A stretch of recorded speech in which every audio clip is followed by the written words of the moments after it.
¿no es cierto? Porque, ¿cuál es la necesidad de elaborar los planos, ¿no? Básicamente porque el reglamento que vamos a estudiar señala o recomienda que deben existir de forma previa antes de ejecutar una obra de instalación eléctrica los planos, ¿sí? Se debe proyectar, se debe dimensionar una instalación a fin de no estar improvisando, porque la improvisación genera gastos innecesarios.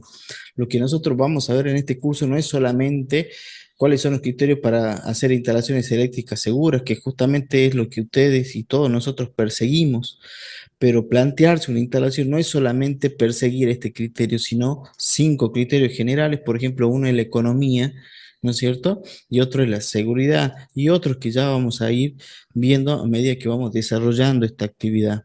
Lo que estoy señalando, fíjese que está marcado en el reglamento en una parte que se denomina anexo. El reglamento que estudiamos tiene 79 páginas. Las últimas 10 páginas son anexos, es decir, son complementos de los criterios que se hablan en las primeras, donde, por ejemplo, me marca la cancha y me señala, bueno, mira, se tiene que ejecutar los planos y mínimamente los planos tienen que contener esta información. Yo se los grafico. Esa información está o es la representación en planta, es decir, la ubicación de bocas, ¿no es cierto? Canalizaciones, sección de conductores, diámetros de canalizaciones, ubicación de tableros eléctricos en lo que comúnmente se denomina como planta, ¿no es cierto? Que como ya vamos a ver, no está normalizada la representación y ustedes lo van a poder graficar o dibujar de acuerdo a lo que convengan apropiado en ese momento. Básicamente un plano o una documentación técnica tiene una representación en planta, tiene la representación de los tableros eléctricos a través de lo que se conoce como esquema unifilar, y también tiene otra parte muy importante que es la síntesis del proyecto o lo que comúnmente le llaman planillas de carga, que es un resumen, ¿no es cierto?, del cálculo de la instalación. Todo esto, lo que yo he marcado en amarillo y otra parte más, es lo que nosotros vamos a ver en esta capacitación. ¿Sí? No solamente conocer cuáles son los criterios, sino cómo llevar adelante la documentación técnica, ¿no es cierto?, de esta obra de instalación eléctrica. ¿Sí? Hay ejemplos en plataforma, ustedes tienen distintos planos de instalaciones eléctricas, están en PDF, están en JPG, están en formato de AutoCAD, en DWG, para justamente luego tomarlo como base y poder realizar el plano, la documentación técnica. Es decir, la información está dada, ¿no es cierto? Las representaciones en plantas, básicamente cuál es la información que como mínimo deberá tener, cómo se representa, ¿no es cierto? No solamente iluminación, sino toma corrientes a través de lo que nosotros conocemos como simbología convencional. Yo les dije hace un rato, la representación no está normalizada, no hay norma para la representación en planta de una instalación. Es por eso que ustedes van a ver distintas simbologías de distintos profesionales en distintas partes de del país, como de otros países, ¿no es cierto? Pero eso se salva o se soluciona colocando esto, lo que ustedes ven ahí, que es lo que se denomina cuadro de referencia, que básicamente es colocar el símbolo y lo que significa, ¿no es cierto?, en el plano. Es por eso que también a partir de allí se da partido a que ustedes elijan el color, el espesor de línea, ¿me entienden? Porque vuelvo a lo mismo, como no está normalizada, es pura convención, es decir, yo mismo puedo decir, bueno, para mí esto es un tablero y lo represento así, siempre y cuando lo dibuje en el plano y que diga que este es un tablero eléctrico principal. ¿Se entiende la idea? De todas maneras, toda esta información ustedes la encuentran como base o referencia en nuestra plataforma, también de los tableros eléctricos, las planillas de carga, las planillas locales. Todo eso está disponible, ¿no es cierto?, en plataforma para que ustedes, a través de la actividad que yo les voy a brindar por clase, lo realicen. ¿Estamos de acuerdo? El reglamento que vamos a estudiar es este. La sección 770, que es una norma que está vigente en nuestro país desde el año 2017, como primera medida le aclaro que es un reglamento que tiene un ámbito de aplicación muy acotado. Fíjense que solamente es para viviendas, es decir, yo tengo un inmueble donde está construida una vivienda, este reglamento en principio es aplicable para que yo proyecte, ejecute y verifique esa instalación eléctrica, ¿sí? Porque hay 3 etapas muy fundamentales en una obra, que es el proyecto, lo que nosotros vamos a hacer, la ejecución, que lo hará ustedes u otro colega, y la verificación o mantenimiento que tiene que tener. De las 3 etapas, básicamente se cumplen las dos. Díganme ustedes si en algún momento fueran a realizar una verificación de puesta a tierra de una vivienda. Es muy raro, pero el reglamento fija criterios que cómo debe ejecutarse y cuál es la periodicidad que debe tener esa verificación. Pero bueno, no se hace. ¿Por qué no se hace? En el ámbito laboral sí. Ustedes saben porque hay una regulación, es decir, hay una resolución, por ejemplo, que es la 900. Recuerden, regulación es una disposición. Yo lo aclaro así gráficamente. Está la norma, arriba está Dios y encima de Dios están las regulaciones. Básicamente funciona así. Entonces, en el ámbito laboral, como mínimo una vez al año deben hacer verificaciones de distintos parámetros. En una vivienda no hay una regulación, hay recomendaciones. ¿Se entiende la idea? O sea, no es lo mismo recomendar que obligar. Entonces, básicamente en una vivienda no hacen nada, no verifican nada, más allá que en este reglamento que vamos a estudiar hay criterios que fijan, por ejemplo, una vivienda, verificar parámetros una vez cada 5 años. Es raro que el usuario a ustedes lo llame para hacer verificaciones periódicas. Básicamente nos llama cuando ya se arma un quilombo, o sea, cuando ya se incendió, prende fuego o algo, disparó, ¿me entiendes? Pero no es la idea, justamente la verificación evita esas cuestiones. Pero bueno, en principio lo que vamos a estudiar es aplicable para vivienda, el reglamento tiene ese alcance, no se puede proyectar un local comercial, no se puede proyectar una oficina porque no es su campo, pero guarda que no es para todas las viviendas, ¿no? No piensen que con ese librito de 79 páginas vamos para adelante con vivienda que se nos cruce por el camino, sino que también debe reunir otras condiciones. Por ejemplo, habla como segunda medida de la corriente máxima de 63 amperes. Yo dibujo una acometida, es lo que ustedes tienen allí, miren, yo se lo grafico. Red pública en baja tensión, nosotros nos vamos a empalmar, ¿no es cierto? Y a través de una línea que se llama línea de alimentación, algunos le llaman cable de bajada, ¿no es cierto? Se acomete o ingresa hasta el medidor de energía, ¿verdad? Y desde el medidor de energía, a través de un caño, a través de conductores dentro de un caño, se vincula esta con el primer tablero eléctrico de nuestra unidad funcional de la vivienda que se denomina tablero eléctrico principal. Todo lo que he marcado se denomina acometida o instalación de suministro. En el primer tablero eléctrico, lo que encuentra este cable dentro de un caño que viene del medidor es un dispositivo de entrada o cabecera que debe ser, según el reglamento, una protección contra sobrecorriente. Traducido, un pequeño interruptor automático. Traducido, una llave térmica si quieren, o interruptor termomagnético, justamente porque es el dispositivo permitido en estas unidades funcionales para proteger contra sobrecorriente. Recuerden que una sobrecorriente podría ser un estado de sobrecarga o un estado en cortocircuito. Entonces, coloco como entrada o cabecera en el primer tablero eléctrico un interruptor termomagnético y según cálculo, su calibre debe ser menor o igual a 63 amperes. ¿Por qué? Se determina por cálculo, ¿no? Pero acá vamos a suponer algo. Supongamos que en una vivienda, a mí me tocó proyectar una vivienda donde el calibre de la protección que iba en el primer tablero eléctrico como entrada o cabecera era mayor a 63 amperes. En ese caso, si por cálculo era mayor a 63 amperes, no me sirve la norma, porque la norma tiene como aplicación siempre y cuando usted no alcance más de 63 amperes en la entrada o cabecera de un primer tablero eléctrico, el tablero eléctrico principal. ¿Sí? Le hago una consulta. Capaz que alguien tiene un medidor trifásico, una vivienda con un suministro trifásico, tarifa 1. ¿Cuál es el calibre o la corriente nominal de la protección que es entrada o cabecera en el primer tablero eléctrico? Con toda la furia.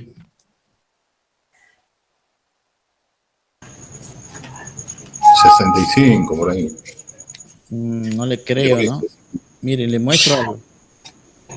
No. Mire, le muestro todo. Acá hay una vivienda, señores, que tiene una distribución, una cocina, un estar comedor y 3 dormitorios.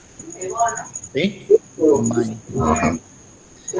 Estamos hablando de 150 metros cuadrados, una vivienda, digamos, austera o clásica. Según nuestro cálculo, fíjense que en el primer tablero eléctrico que encontramos, ¿Lo ven? Ahí está el medidor. Esto se llama línea principal. La línea principal acomete al primer tablero eléctrico que se llama tablero eléctrico principal. Y fíjense que encontró como dispositivo de entrada o cabecera una térmica que tiene un calibre de 32 amperes. Lo determiné por cálculo. Entonces tengo 32 amperes para esa vivienda. Por supuesto, bipolar. Entonces, ¿es aplicable el reglamento? Sí, porque justamente este por cálculo no supera los 63 amperes. ¿Se entiende la idea? Usted me dirá, entonces, ¿en qué momento yo me puedo encontrar con una situación así importante de colocar acá en la entrada o cabecera 63 amperes o más? Para que tengan una idea. Cuando la carga de la instalación es mayor a 35 kilowatts, el dispositivo es mayor a 63 amperes. Hay una relación ahí. ¿Cuánto es la potencia eléctrica de una vivienda? A ver, por ejemplo, la que le acabo de mostrar tiene una potencia eléctrica de 7 kilowatts. ¿Sí? Es decir, falta muchacho para que lleguen a 35, ¿no? Bueno, o sea que medianamente el campo de aplicación que tiene la norma o el reglamento es bastante importante. Es decir, para llegar a 63 amperes, para que tengan una idea, es una vivienda tipo mansión de 1000 metros cuadrados. ¿Sí? O sea, no le bajen el precio al reglamento, a esas 79 páginas, porque su campo es importante. ¿Estamos de acuerdo? Es importante, no hace vivienditas. Yo tengo un colega que supone que solamente para vivienda de una planta. No sé de dónde habrá sacado eso, si acá no dice eso. Acá dice es para vivienda, cuya corriente no supere los 63 amperes. Yo le estoy dando una aproximación. Superar 63 amperes en TP es ser una vivienda de 1000 metros cuadrados. Somos pocos, Insaurralde y otros más deben tener 1000 metros cuadrados, ¿no es cierto? Bueno, hasta ese punto, ¿se entiende lo que quiero decir? Este reglamento tiene su campo de aplicación. Guarda, debe ser vivienda, no debe superar 63 amperes, pero sigue la cuestión. También debe tener estas influencias externas. Fíjense que se ve ahí en la presentación una clasificación alfanumérica. Usted me dirá qué es lo que quiere decir ese BA2, BA1. A ver, el reglamento, ¿sí?, que estamos estudiando, a lo que denomina influencias externas, la categoriza con un código. Ustedes me dirán, ¿qué es una influencia externa? Una influencia externa es la característica del contexto a donde se va a montar o ejecutar esa instalación. Para que tengan una idea, no es lo mismo construir en una vivienda íntegramente en madera que construir en una vivienda íntegramente en ladrillo macizo cerámico. ¿Cuáles son las características? Que uno tiene un material que es combustible y el otro no combustible, por decir algo. Entonces, en función a esa característica que se denomina influencia externa, yo limito la utilización de determinado material y su forma de instalación. Bien, en este caso el reglamento hace referencia a dos influencias externas, a una que se llama BA2 y BD1. ¿Qué es BA2 y qué es BD1? Aquí les muestro, aquí en la tabla esta, que está en la sección 771, ahí lo voy a ampliar. Fíjese que hace una clasificación a la capacidad que tiene el usuario de esas instalaciones. A ver, ¿qué quiero decir con esto? Usted construye una vivienda. ¿Quiénes van a habitar esa vivienda? Normalmente personas adultas, sin formación en la parte eléctrica y niños, ¿verdad? Entonces el reglamento a una persona adulta la denomina BA1, a los niños le denominan BA2, a una persona con capacidad diferente le denomina BA3. Pero el campo de aplicación que tiene la norma es BA2. Es decir, que solamente los criterios que tiene el 770 son aplicables para si existe una persona adulta y niños. ¿Qué quiero decir? Si acá hay una persona en silla de ruedas, puede pasar. Por ejemplo, el gobierno acá en la provincia de Salta ejecuta viviendas tipo IPB, donde una vivienda por manzana tiene características de accesibilidad física, es decir, los baños son distintos a los otros. Entonces está pensada para una persona con capacidades diferentes, ¿verdad? Entonces, ¿qué quiero decir con esto? Si me aparece un BA3 en la vivienda, ¿es aplicable el reglamento, sí o no? No, Beatriz, sí. no, porque solamente es hasta BA2. O sea, supone que el usuario de esas instalaciones es una persona adulta sin formación en la parte eléctrica y un niño o niños. Si existe una persona con capacidad diferente, los criterios de la sección 770 no me sirven y no puedo usarla para proyectar ni para calcular. Es decir, tiene un alcance. Si existiera una persona adulta, perdón, si existiera una persona con capacidad diferente, tengo que ocupar otra norma. No me sirve la 770.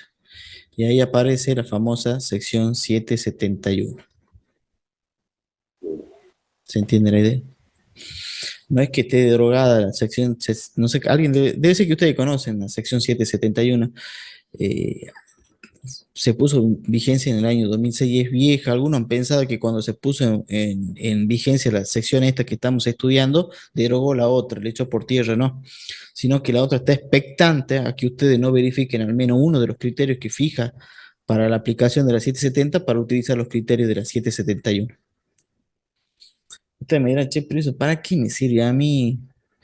Es que es importante, ¿por qué? Porque los criterios son distintos. A ver, tiro una idea. Si existiera una persona con capacidad diferente, yo no puedo ocupar el cable común. Ese cable común que es parte conductora de cobre, aislamiento básico en PVC. Lo deben conocer. Norma IRAN 247-3, ¿verdad? El BA3, vuelvo a lo mismo. ¿Qué hace la influencia externa? Me limita la utilización de materiales. Si existe un BA3, no puedo usar este. Tengo que usar otro cable. ¿Y dónde dice eso? En la sección 771. ¿Se entiende la idea? Y la otra influencia externa es lo que denomina BA1. Fíjese que está hablando de las condiciones de evacuación ante un siniestro. BD1 significa que la vivienda es de baja densidad ocupacional y condiciones fáciles de evacuación. Está tratando de significar que en esa vivienda habrán pocas personas y que eventualmente ante un siniestro habrán ingresos e egresos donde se puede evacuar de forma rápida. Es decir, la vivienda, normalmente una vivienda reúne desde el punto de vista de la arquitectura eso, ¿no? Y normalmente hay pocas personas, digamos, una familia tipo, pueden ser dos adultos y tres menores, por decir algo. Digo, tipo, porque, por ejemplo, mi viejo tuvo 20 hijos. Entonces, no es para generalizar, digamos, la cosa, pero bueno, no creo que todos sean como mi viejo, pero se entiende la idea.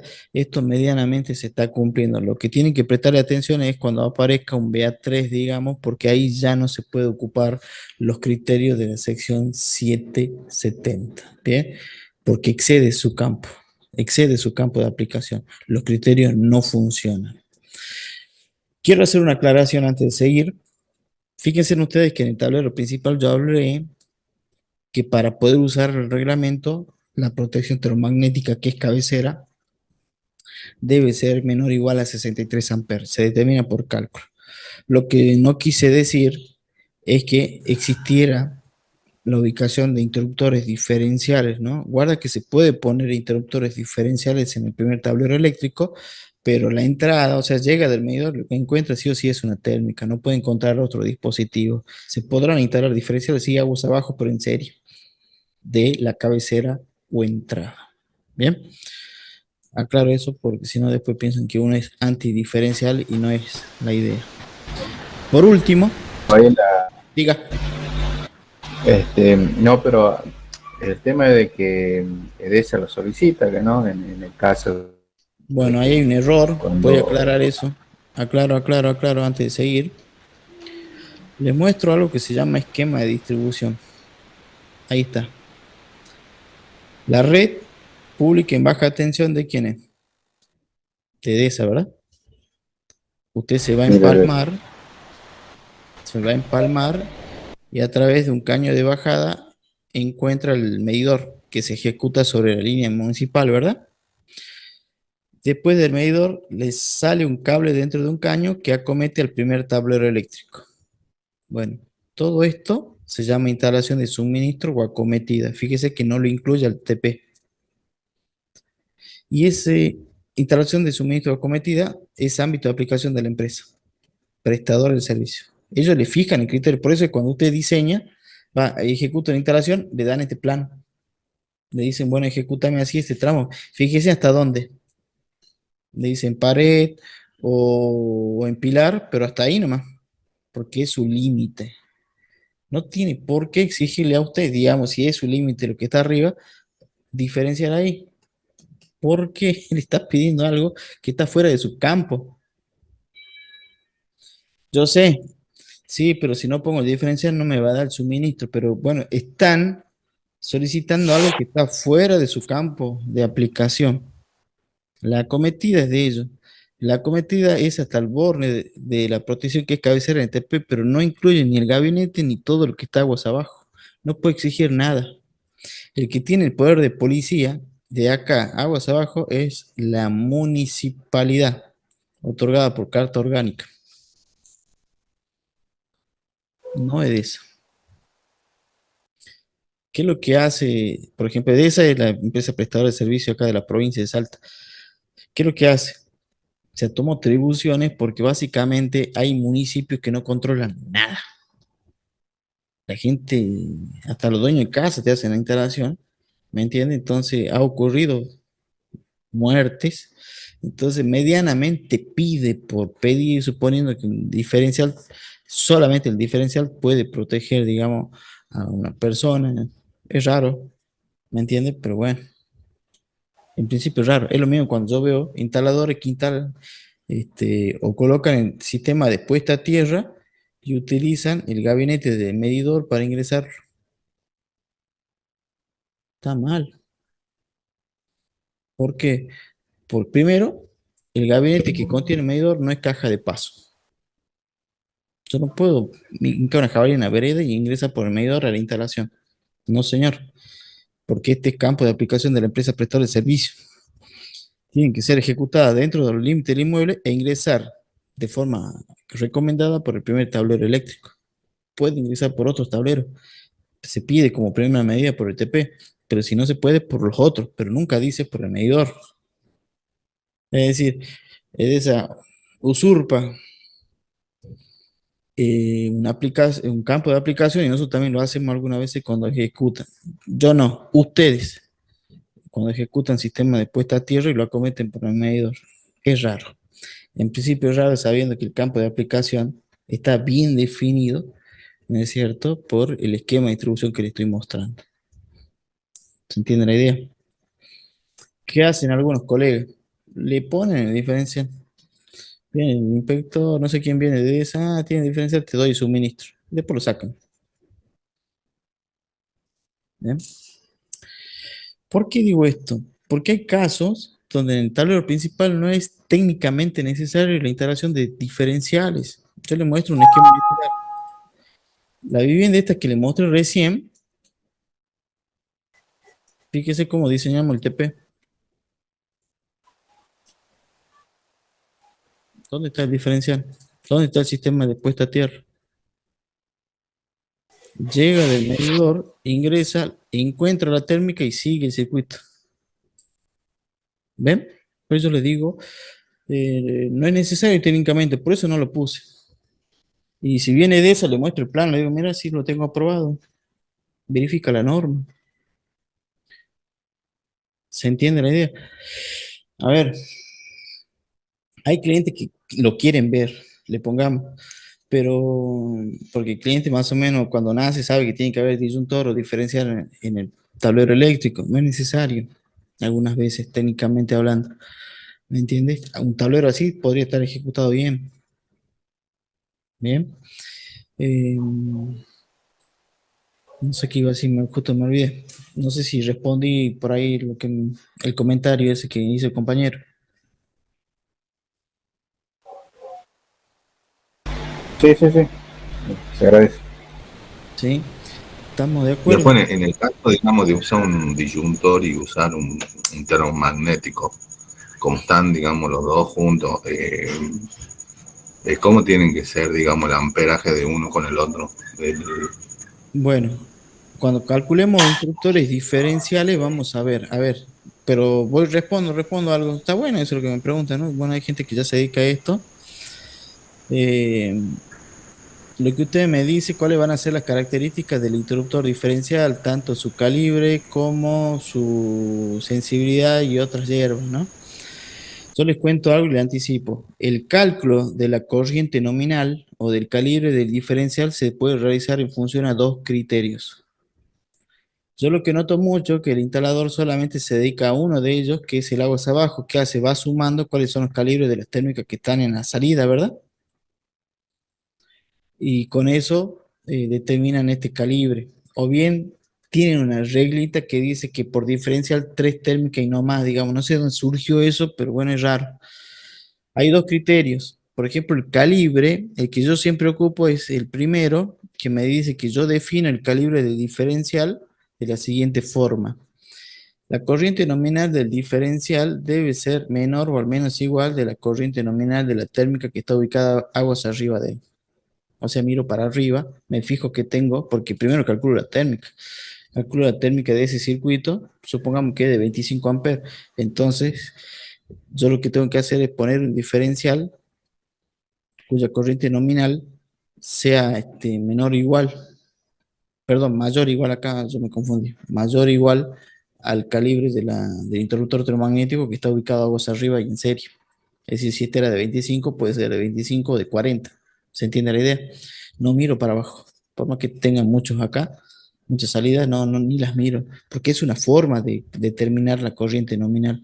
Luego está la otra que es mirando hacia abajo y sumando, digamos, el calibre de los interruptores diferencial que están, perdón, del interruptor electromagnético que están aguas abajo de ese diferencial. Yo no lo recomiendo. Pero bueno, yo siempre veo que los muchachos miran para arriba, para abajo, perdón, y no utilizan el criterio que les mostraba. ¿Bien? De todas maneras, esto vamos a hablar, creo que en la clase número 7 cuando se diseñan las protecciones contra los choques eléctricos, en particular el diferencial. ¿Bien? Pero hay dos formas de ir determinando sus parámetros, no hay única. Y tampoco esa reglita de 1.3, 1.4, que no sé dónde habrá salido. ¿Bien? Entonces, en un ejemplo concreto, si acá tengo una térmica de 32 amperes, si coloco un diferencial aguas abajo de él, va a tener que ser de 40, como mínimo. ¿No? ¿Se entiende la idea?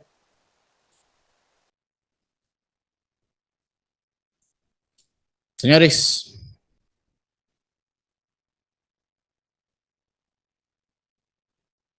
¿siguen ahí? Esto siempre hablando de buenas noches, Marcos, de monofásico, ¿no? En caso de trifásico sería otra cuestión. No, no tiene nada que ver la corriente nominal si es suministro monofásico o trifásico. O sea, el criterio es el mismo para cualquier Ah, tipo ok. de sistema. Este ejemplo es particular, digamos, o sea, no tengo, sí tengo planos de monofásico y trifásico. Además, la intención es que ustedes calculen una instalación trifásica, ¿no? Para hacerlo más complejo, que tenga más pimienta, Claro, digamos, curso, ¿sí? Pero el estaría criterio bueno. es válido para cualquier tipo de suministro, ¿bien? Gracias. Gracias. Entonces, la última cuestión, y ya vamos al cálculo, es, para hacer aplicable la norma, es la corriente de cortocircuito, ¿sí? Recuerden algo, en las instalaciones eléctricas se pueden generar dos tipos de corrientes de cortocircuito, uno que se denomina mínima y la otra que se denomina máxima.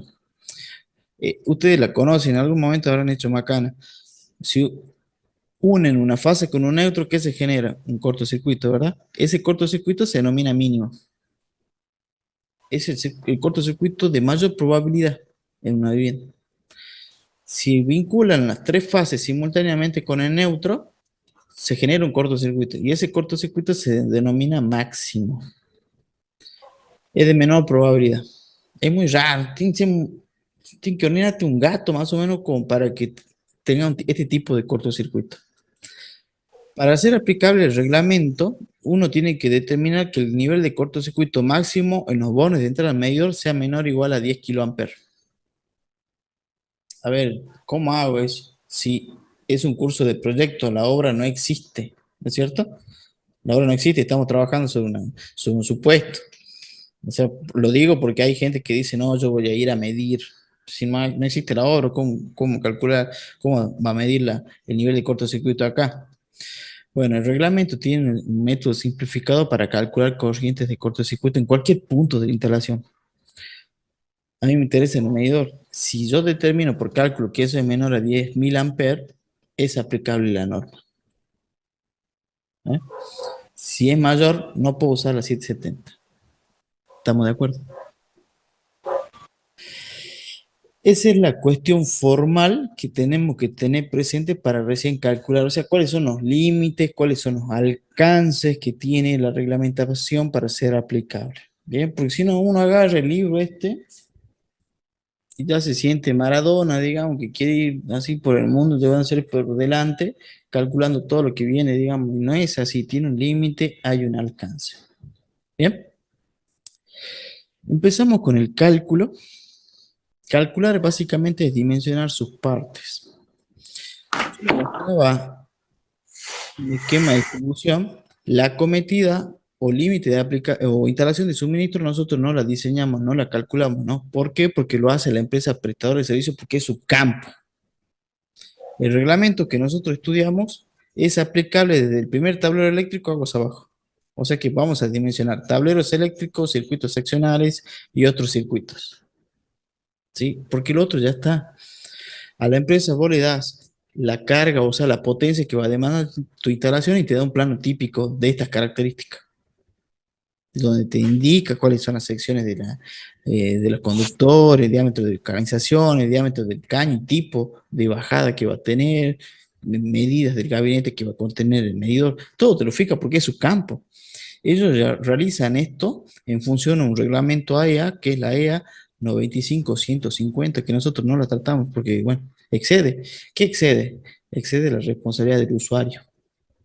La responsabilidad del usuario de la instalación es desde el TP aguas abajo.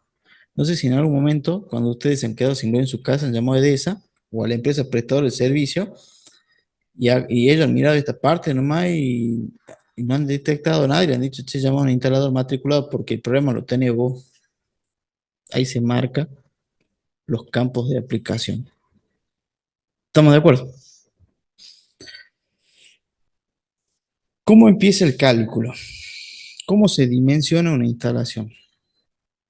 Una instalación eléctrica se dimensiona primero planteándose cómo yo voy a distribuir la energía eléctrica en esa vivienda. Lo que ustedes ven ahí es que una de las primeras cláusulas de la norma son los distintos esquemas de distribución eléctrica que podrían emplear. No son los únicos. Es más, yo puedo diseñar un esquema distinto a ellos.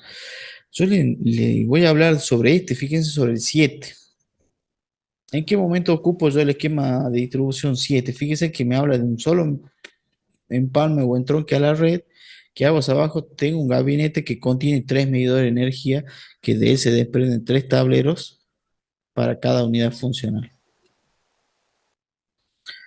¿Alguna vez ustedes fueron a vivir a casa de su suegra? Vio que acá en el norte es clásico. Los changos se juntan y lo primero que hacen es caer ahí. Entonces, ¿qué hacen? Tienen el terreno, la doña vive acá y la muchacha hace su departamentito en el fondo. ¿No es cierto? Y para llevar las fiestas en paz, la doña tiene su medidor, ¿no es cierto? Y para no estar peleando, ¿qué hacen los muchachos? Ellos hacen su pilarcito y piden un segundo medidor. La regla señala que es un suministro por inmueble, por terreno, por catastro, uno. De forma excepcional se pueden otorgar 2. Y supóngase que otro de los changos vayan y se junte con alguna de las hijas y haga un tercer departamentito, ya no puede generar un tercer punto de suministro. Una la regla, dos la excepción. Cuando son 3, el empalme o entronque de la red es único y se concentran los 3 medidores en uno. Y esto se denomina gabinete colectivo de medidores. Acá en Salta le llaman medidor multimedición, medidor multiusuario. No sé por qué, pero acá en Salta se dedicó a cambiar el nombre a las cosas. ¿No? La verdad, muy de gaucho eso no lo veo, pero bueno. Y de ahí salen los tableros principales de cada unidad funcional. Cada unidad tiene un suministro independiente uno de otro, pero se trata de concentrar la cosa. Imagínense si tiene un edificio que tiene 10 departamentos, salir con 10 acometidas a la calle, suena raro, ¿verdad? Entonces, ¿qué se hace? Un único, a partir de 3 o más. ¿Bien? Entonces, ¿qué van a encontrar? Un primer tablero eléctrico. Desde el medidor hasta el primer tablero eléctrico no pueden haber más de 2 metros. ¿Sí? Esa es la regla. Yo no puedo tener un pilar de medidor y a los 3 metros el TP no. Hasta los 2 metros ya tiene que estar ejecutado el primer tablero eléctrico. ¿Qué ha pasado? Mire, yo le cuento, yo tengo un cliente que tenía un frente así, mire. Ahí le muestro. Los instaladores por ahí son raros. O sea, no sé por qué hacen este tipo de cosas. Supongamos, esta es la pared de frente, que era de 20. Está la red que han hecho la muchachada. Se empalmó y colocó el medidor de energía sobre el frente. Perfecto. ¿Cuánto tiene de ancho el gabinete que contiene el medidor?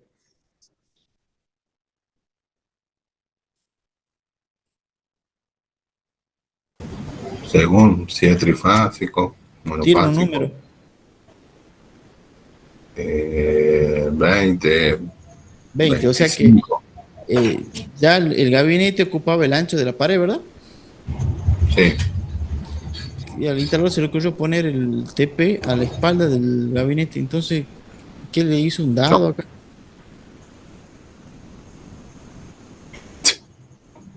Pero si te están diciendo que la vinculación puede tener hasta 2 metros, se hubiese puesto acá este y el otro acá, entonces lo unía así, ¿verdad?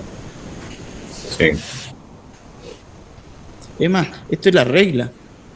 ¿Qué quiero decir? Que por si alguna cuestión constructiva vos necesitas poner el primer tablero eléctrico a los 4 metros, solicita una excepción. Hace una notita y indica que el largo debe ser por 4 metros por alguna cuestión constructiva y te lo dan. Pero llegar a esto es raro. Bien. Entonces, ¿qué tengo para dimensionar? Un primer tablero eléctrico, ¿no ven? Y tal vez otro. Y todos estos esquemas de distribución que ustedes ven ahí son válidos, ¿no?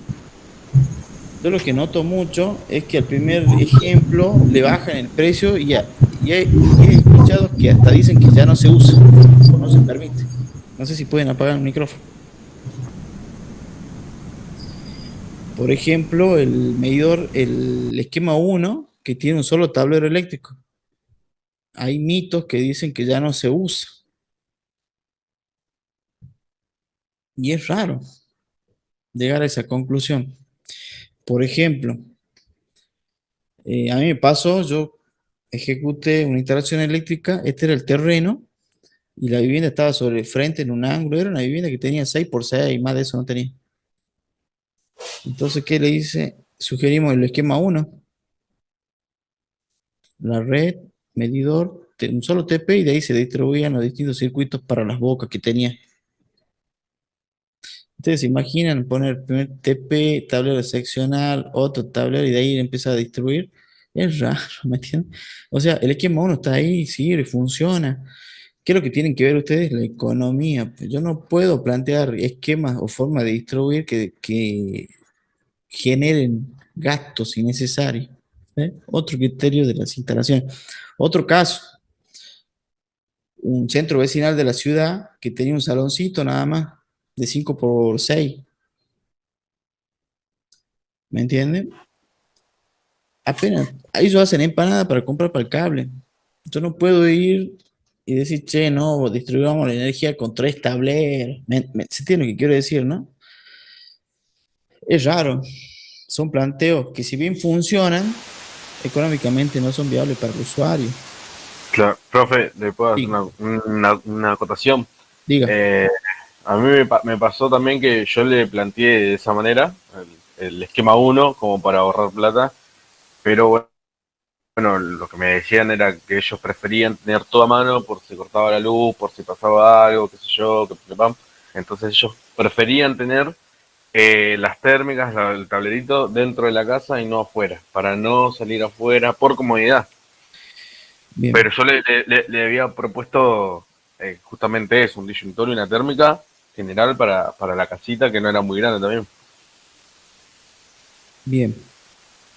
Es válido, sí. Usted le que quería darle funcionalidad, ¿no es cierto? O sea, la verdad que salir de allá, venir para acá, está bárbaro.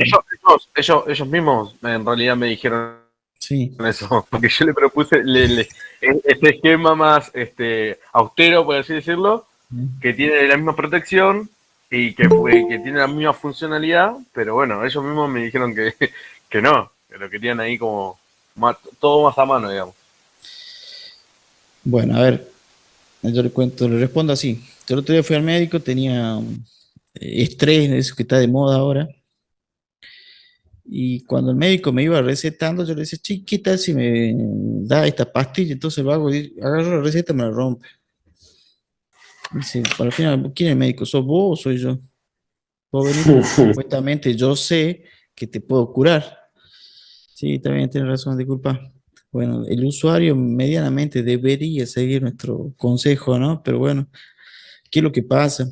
Que en este caso hay mucha gente, yo noto que hay mucha gente que ve genios en YouTube que enseñan cosas, digamos, de esta parte, y ellos ya se creen ya con el título encima para poder tomar decisiones, ¿no? Pero bueno, uno medianamente trata de asesorarlos, indicarlos, pero ellos prácticamente en algunos casos ya quieren imponer cosas, ¿no? Pero bueno, hay que tratar de llevarlo adelante. Está bien lo que usted señala, quiere darle economía, quería darle funcionalidad a la instalación, ¿me entiende? Pero bueno, son criterios, no son leyes, digamos, o sea, en todo caso se podría consensuar y bueno, si no querían, ellos en todo caso son los que ponen la plata, digamos, bueno, vamos para adelante en ese sentido. Pero bueno, uno cumple siempre con asesorarles e informarles cuál es lo más económico, lo seguro, lo más funcional, ¿me entiendes? Para poder llevar adelante, ¿no? Pero bueno, es válido, digamos, ¿no? En este caso, el centro vecinal, es más, ya de entrada me han dicho, no te vamos a pagar.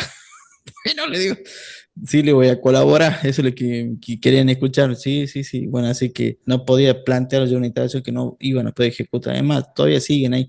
Y cada vez que juntan dinero, se va el cobre para arriba y tienen que juntar más todavía con la situación que estamos pasando. Así que bueno, en ese sentido, quiero decir algo, capaz que alguien no está de acuerdo con lo que dijo el compañero, no existe una única forma de distribuir la energía eléctrica en una vivienda, ni estos siete, porque hasta uno puede plantear una forma distinta. Y lo que decide un profesional o un colega sobre la forma de distribuir no puede ser cuestionada por otro, ¿no? Guarda, no entremos en esa. ¿Por qué? Porque la forma de distribuir es prerrogativa del profesional.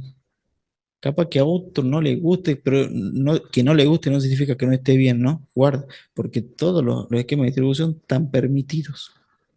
¿Bien? Nadie puede venir y decir, no, está mal, no, eso no existe. No hay que caer en esa, guarda, ¿no? Entonces, ¿para qué sirve esto? Para identificar qué es lo que vamos a calcular. De ahí surgen, pues, ¿no es cierto?, los tableros y los distintos circuitos. Hago una aclaración, el circuito que vincula tableros eléctricos se denomina circuito seccional, eso lo habrán escuchado, o circuito de distribución, ¿sí? Hay alguien que se quiere unir a la clase 5 minutos antes de finalizar, es raro.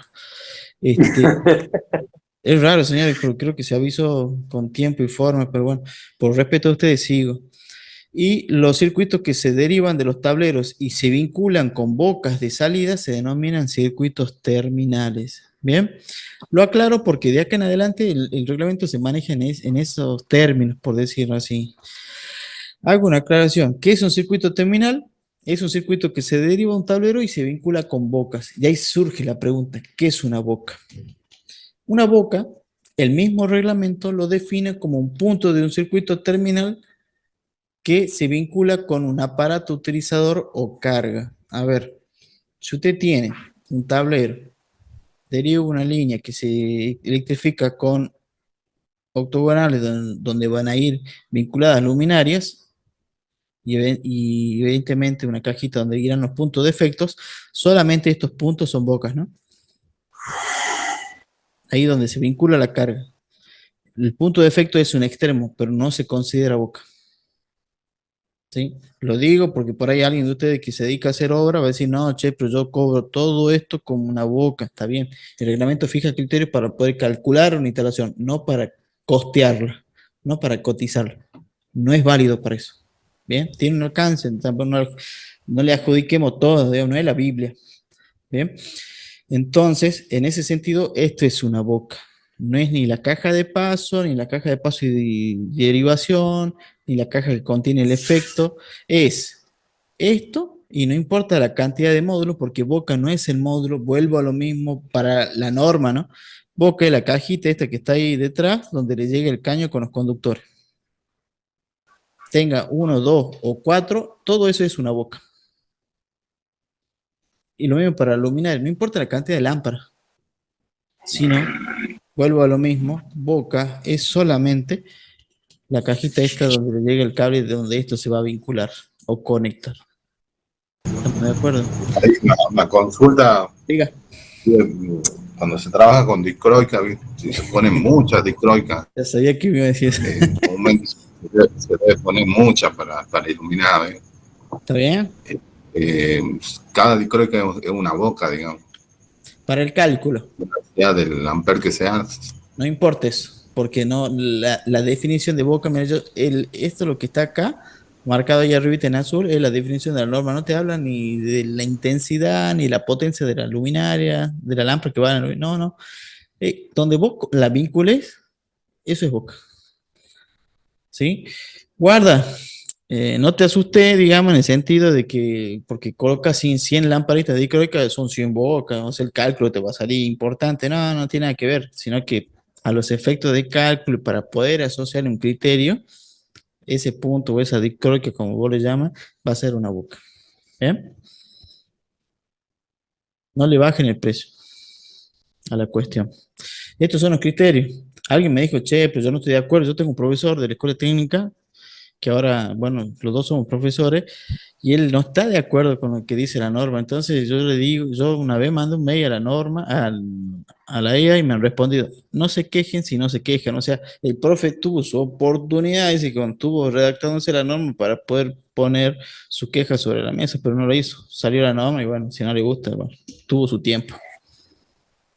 Así me han contestado. Pero se entiende la idea, ¿no? ¿Estamos de acuerdo? Señores.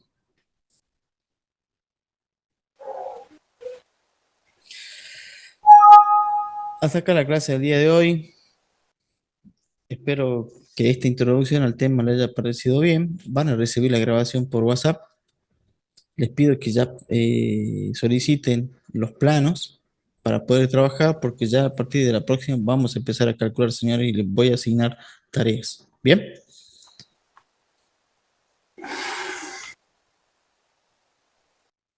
¿Estamos de acuerdo? Profe, sí, esos planos se piden por, disculpe, por WhatsApp. Sí, hágalo por ahí que es más rápido. Puede pedirlo por si quiere, ¿no? Ah, ok. Y ahí te mandan los planos y también las actividades para hacer. Sí, señor. Ok. ¿Y tenemos algún manual de apoyo como aparte del Está todo en de la plataforma. reglamentación? Sí, está todo. Pero- Todo, Ah, todo. ok. Tenés las presentaciones, las guías, tenés todo.